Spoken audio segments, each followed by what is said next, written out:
Because if we take a careful look at the problems that we are facing now across the globe, many parents are not fit to be parents.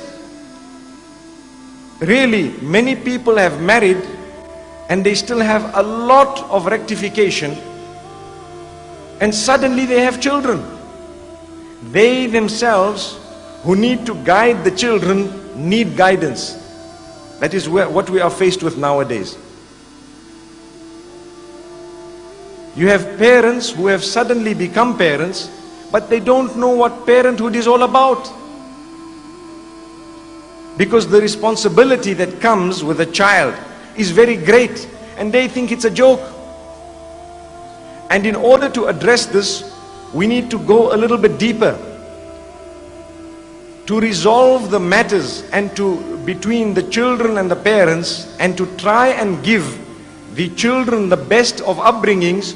We need to know that the husband and wife themselves need to have a sense of responsibility, and that sense of maturity and responsibility will only come when you are disciplined, when you are strict on yourself. So many times you have young boys, I'm not so sure of the girls, but I can talk for the boys. You have young boys who have their friends, they sit with their friends up to 12 at night and 2 in the morning. Then a few years later, they get married. And when they get married, they still find themselves making the same time for their friends. That is prohibited, completely prohibited. How can a person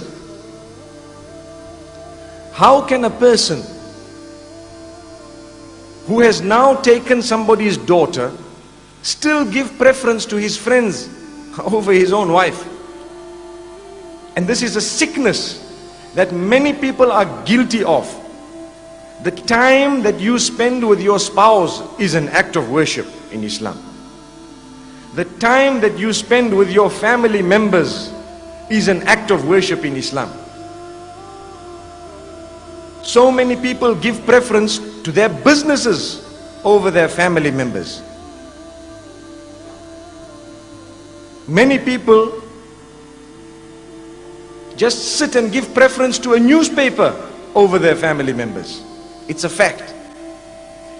The man comes home from work, he is tired, he does not speak to anyone, he sits down, he wants to eat his food, he has a temper, and next thing he is busy reading the paper, or he literally plants himself in front of the television and he is watching television until late hours, then he switches it off and goes to sleep. He hasn't spoken to his wife, he hasn't spoken to his children. If any one of us here are guilty of that, today is the day you are being told directly that that is a major sin. Major sin. How can you give preference to a television over real people? Real people.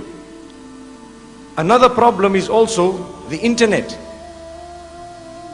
Many people give preference to the internet and spend hours every day until 2 and 3 in the morning laughing and joking with the screen.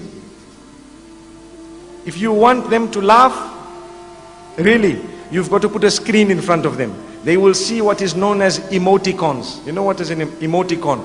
Those small little faces that you have on the screen. Small cartoon style faces.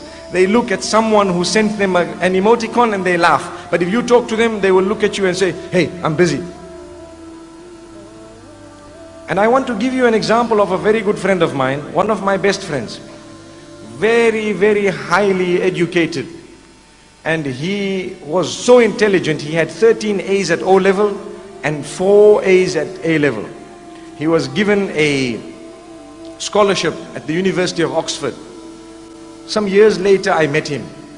I told him, tell me, what has Allah done with you? Meaning, what has happened in your life? He tells me, "Brother, I gave up the internet." I said, "That doesn't make sense."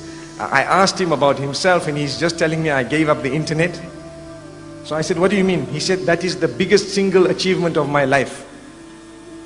And I was confused. This was a few years back when the internet was still something new. Now he told me, he became a doctor. He actually became a psychiatrist later. He specialized. He told me, you know what happened to me? I was married and I was addicted to the internet. And I was sitting with the internet every day, every single day for 6 to 7 hours. And I became a person whose social life was the net. All my friends were on the internet. All the people I spoke to were on the internet. I ate, and mostly I even asked for the plate of food to come in front of the screen. So I would eat whilst I'm busy typing, whilst I'm busy looking, and so on. And he says, I lost my wife, in the sense that she left him. She deserted him after some time. Why? Because if you are not going to give due attention to your wife, who do you want her to get that from? That's a question.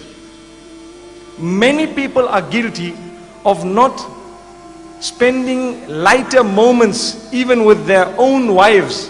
Where do they want that wife to go and get that from? It is true, and we need to talk about it, because so many women are suffering in silence. It's a fact of life. They are too embarrassed to mention what is going on.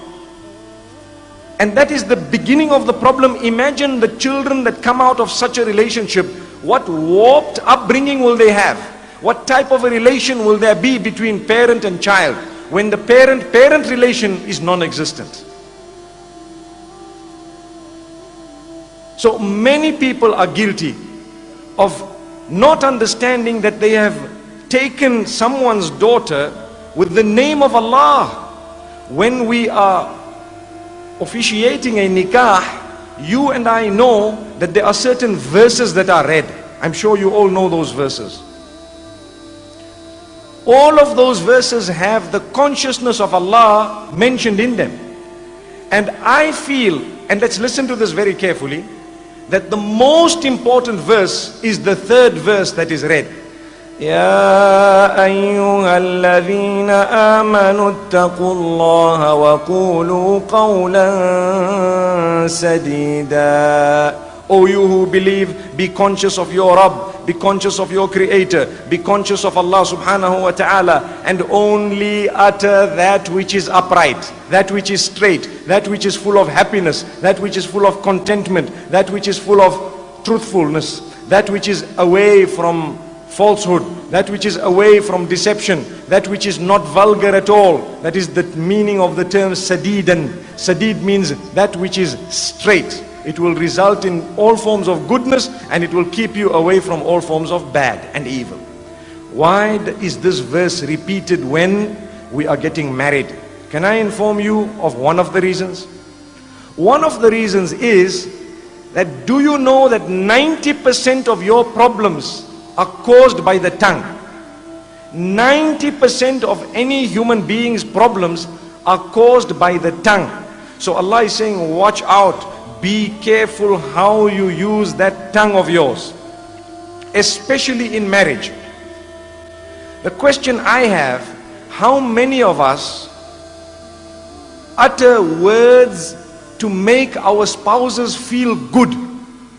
How many of us utter words to put a smile on the faces of our spouses on a daily basis? I think a lot of us are guilty of never doing that, or doing it very little. Every single day it would be an act of worship for myself and yourselves to say a few words to make your spouse smile, both male and female. An act of worship. If we don't do that, we will have a hollow society. Outwardly everything seems to be okay, inside nothing is okay, and people are suffering in silence. Why do we need people to suffer in silence? We don't. No one needs to suffer. Daughters are so special that when a male marries a female, he is reminded constantly that who you have married is the special child of someone, dear to someone. So we tell the husbands that when you look at your wife, don't just look at her as your wife. That's not the only title she has. She had a title before that which was more dear and more valuable. What was it? she is the daughter of so-and-so. She also has her own family that loves her and respects her. So do not disrespect her. Do not abuse her. Like they say, don't make her cry. You know, when my wife cries, I always tell her I'm not supposed to allow you to cry. She says, I cry out of joy. MashaAllah. Okay, that's good. That's a good sign. So if you're crying out of joy and happiness, alhamdulillah. But if you're crying out of, sadness, you're stuck, there's no way forward, wallahi, Allah has heard the cry of a wife and a daughter. If you take a look at Surah Al-Mujadalah, named after a woman who came through in order to present her case to Muhammad sallallahu alaihi wasallam, where the husband became disinterested in her. Listen to this, and inshallah I will end on this note. I tell you, very interestingly, there was a woman known as Khawla binti Tha'laba radiyallahu anha. So what happened to her is, she was married, and mashallah, a pretty beautiful woman, next thing expecting, she has a child, and when you have a child, what happens? Subhanallah, people forget that you've now born children, you've graduated into a new level of, motherhood now, and so on. You will not be the same girl you used to be 20 years back. Things have to change. Perhaps you may change in so many ways. You become wiser. And perhaps you may even become a little bit heavier. May Allah subhanahu wa ta'ala grant us ease. She complained because her husband started losing interest or showed disinterest. He was not interested. And he started saying whenever she was trying to get his attention, he would say, you're just like my mother, man. It's okay. You're just like a mother to you, just like my sister, and so on. She went to Muhammad sallallahu alaihi wasallam crying, weeping, complaining, what do I do? This man is saying this to me. He refuses to touch me, and at the same time, he is the one who impregnated me. He gave me the children. He is the one who did this. When I married him, I was in tip-top shape, and so on. My mothers and sisters, I just want to pause for a moment to tell you that does not mean that when you have given birth, you should just lose yourself. No, go back. You will be able to retain a lot if you work on it. May Allah subhanahu wa ta'ala help us. Whether they are sit-ups, leg-ups, whatever you want to call them, they work. Trust me, they actually work. Dedicatedly. So don't use a hadith in order for you to throw yourself, to the side. No, work on it. You will feel good by the will of Allah. Like I said, do it for the right reasons. Going back to this narration. So, as she's complaining, do you know what happened? The Prophet ﷺ, obviously it's a difficult situation. What do you say? You need to convince the man. Verses were revealed. قَدْ سَمِعَ اللَّهُ قَوْلَ الَّتِي تُجَادِلُكَ فِي زَوْجِهَا وَتَشْتَكِي إِلَى اللَّهِ.